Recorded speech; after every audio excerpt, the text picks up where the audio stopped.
What's going on, guys? It's Rekka, back again from Animebackwhen. Did you miss me? I got an exciting video today. Gonna be breaking down one of my favorite OVAs of all time, an Animigo ADV classic. This is the epic story about Riley Vincent and her homegirl Minnie, and some psycho woman from Russia. So Gunsmith Cats is a 3-episode OVA that ran just shy of a year from November 1st, 1995 to September 1st, 1996. It was adapted not from the original manga from 91, but made several references to it. This actually shocked the hell out of me because the story here was actually so intense and well thought out and executed despite not really being a complete plot, but we'll touch on that later. So for starters, there's not more of an interesting setting when you're watching a piece of Japanimation, one that's set in the Western society. I've covered a few other anime on this channel which also take place in America, but those ones pale at depicting this side of the world in comparison to this one.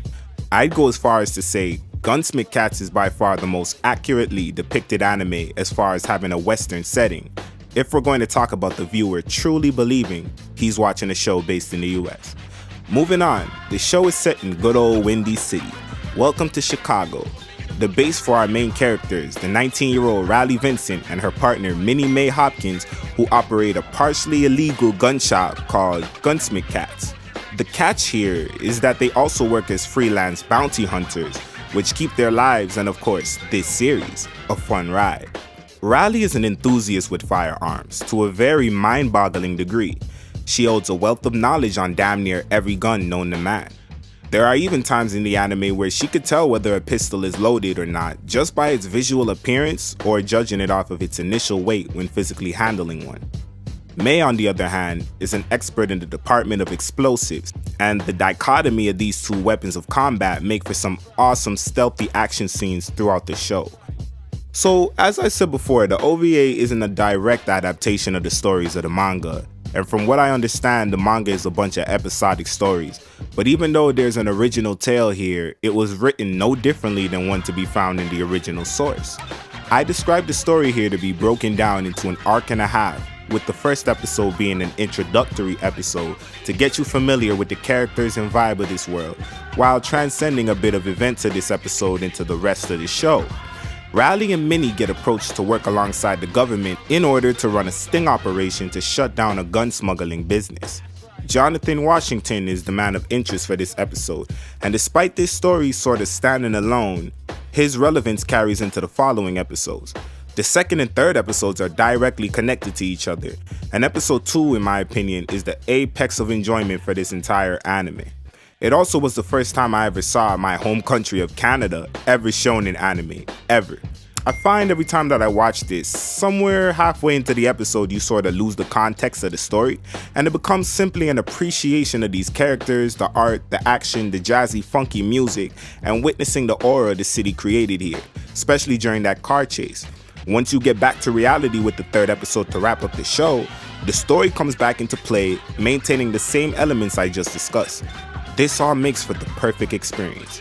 You can't help but wonder sometimes how on earth these studios back in the 90s ended up with such big budgets for some of these movies and OVAs that in hindsight never did too well in Japan or North America, or anywhere else in the world for that matter.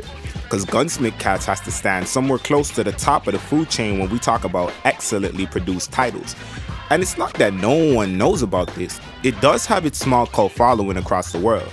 But the art style and animation on this is on par with some of the more known films we've been talking about for the past 20 years. The fluidity of the characters, especially in action scenes, make you feel like you're watching a motion picture that was put in theaters, and keep in mind, this is an OVA, meaning it went straight to video. It's probably the first thing you'll notice from the opening scenes when you turn this on. The level of delicacy and priority that was placed on detailing damn near every individual item on screen and scene.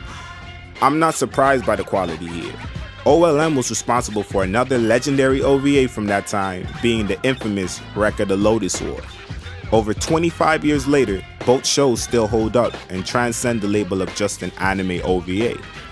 Feels like a movie put out by a reputable company from the US, which is not surprising of course, because it was clearly put together with a Western audience in mind.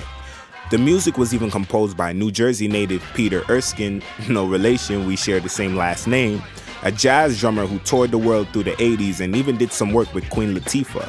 They knew what they were going for. Can't say it was lost in time, but I would love for more praise and exposure to circulate around this anime.